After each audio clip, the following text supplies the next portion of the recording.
What is going on, everybody? So the NBA draft was last night. Some fans were left happy, some were more disappointed than others, but regardless, that NBA hoops dream of becoming an NBA professional came true for 60 young men. So however you want to slice it, it is a W. I love watching the draft and watching these dreams come true because that's what it's all about, man. One thing that you'll see a lot, especially the day after a draft, is you'll see podcasters, YouTubers, articles all over the place giving grades on how each team did in their draft process. But reality, we don't really know the true grades until like years after the draft. Like I would argue we don't even know who got an A in last year's draft until, those guys actually reach their full potential. We have we can make our best guess, but, we don't fully know. Nevertheless, I'm going to try my best to identify the team that I feel was the biggest winner of this year's draft.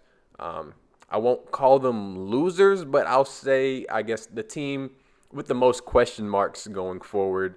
And then I'll also talk about a few kind of under the radar sleeper picks, a couple other trades that happened that I think we should all pay attention to. So let's get right into it. Biggest winner of the 2022 NBA draft, Detroit!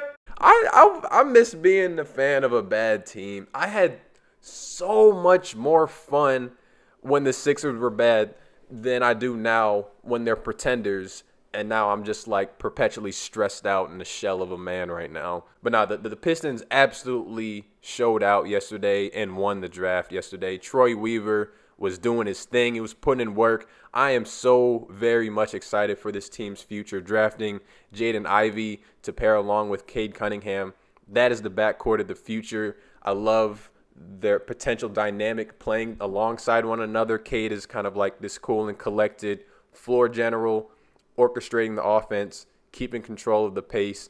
And then Jaden Ivey is this like electric scorer, kind of like spark plug and crazy athletic. And the fact that he fell to 5 just worked out absolutely perfectly for the Pistons. I know a lot of fans wanted to end up with him, and they got their guy. So the Pistons also picked up Jalen Duren, which I did not see coming at all. But, I mean, he's got a ton of upside, one of the better bigs in this draft outside of the top 3. But, man, if he can continue to develop, I think he's only 18 years old. But, man, they got something special brewing in Detroit. I am very excited. I will definitely be attending some games, and they'll be my League Pass team to watch this season for sure. Other couple winners to me, I was kind of surprised that Jabari Smith fell to number 3. I know those top 3 guys between Paolo, Chet, and Jabari, those were kind of interchangeable. So whoever got left with number 3 was a big winner. But I really think that Jabari Smith has the highest superstar upside among anyone else in this draft. So I was pretty surprised that he fell to number 3. The Houston Rockets definitely got a great one in that. I mean, he's got a smooth jump shot. He's 6'10", 220. He's athletic. He can run the floor. His playmaking is not quite there yet, but another great young piece to build alongside that Houston Rockets core. They will also be a League Pass team to watch, no doubt about it. Now on to the questionable side of things. So, all right, we got to talk about the Knicks, man. I was so confused.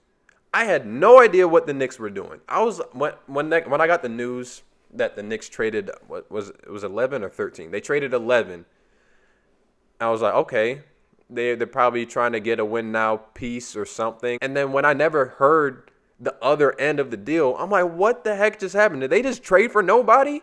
So the details of the trade. So the Knicks, they traded number 11 to the Thunder.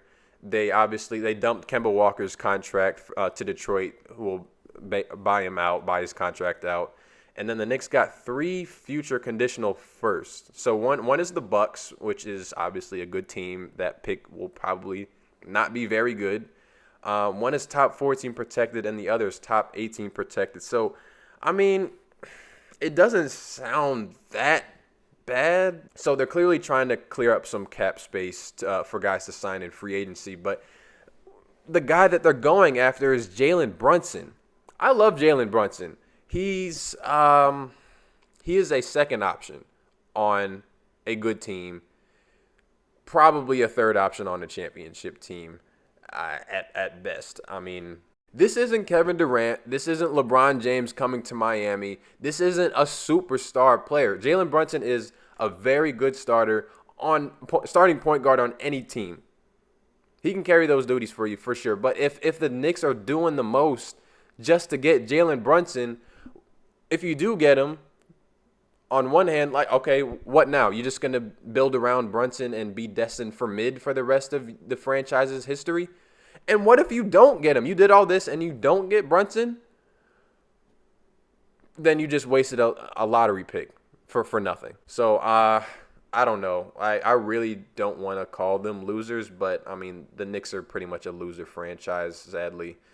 It's sad. I know I don't take any joy in saying that. When the Knicks are good, the NBA is better. They have a passionate fan base. They haven't won in forever.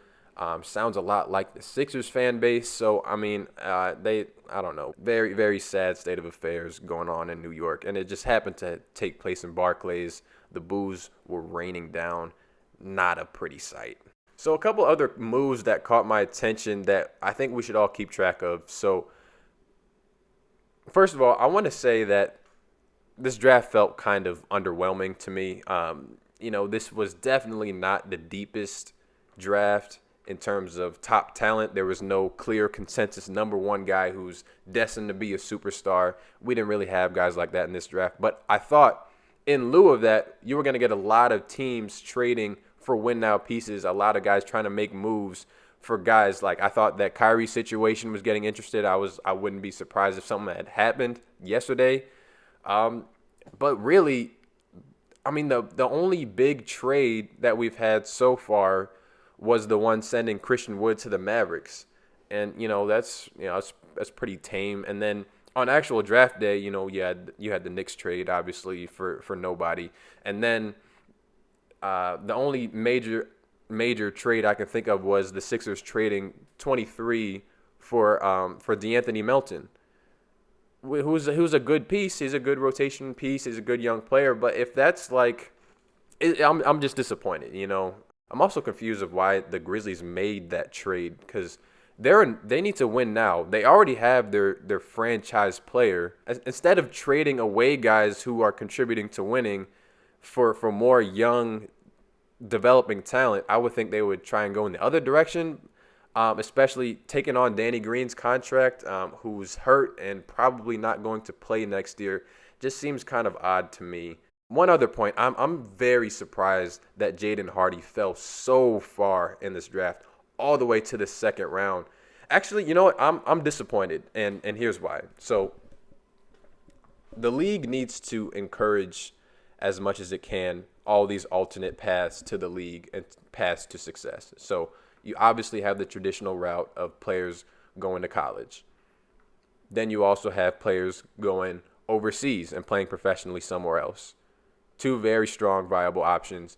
And then there's the route to the G League, where players can go straight from high school or whatever, go play in the G League and develop their skills that way, and then declare for the NBA draft. And it really seems like Jaden Hardy kind of got penalized for this. Like, these kids go play with grown men, grown professionals. They may not be NBA players, but they definitely can play on an NBA roster, and they have grown man strength. And, you get surprised when these kids get beat up for most of the season, but they're still getting better. And then by the end of the season, their draft stock is plummeted. That just doesn't seem right to me. I mean, Jaden Hardy, he's 6'4", 6'9" wingspan. He can score. He can handle. He shot 88% from the free throw line, which is always a good barometer on if a player will develop into a reliable shooter at the next level. So I don't really understand how he fell all the way into the second round after being a top 5 recruit in high school. Either way, excellent pickup for the Mavs. I really hope that this path forward of going through the G League is something that's more highly regarded. Because I think it's a really, really cool play. So that's all I really had to say about this draft today. Let me know in the comments who you think will be the Rookie of the Year next year. I'm going with Jabari Smith. But yeah, thanks for tuning in. This is a very exciting time in the league for sure. The trades, they will pick up because there's way too much smoke for there not to be fired somewhere in the league right now. Stay tuned. We're going to be covering all of that. Stay tuned. Thank you for watching. I'll see you on the next one.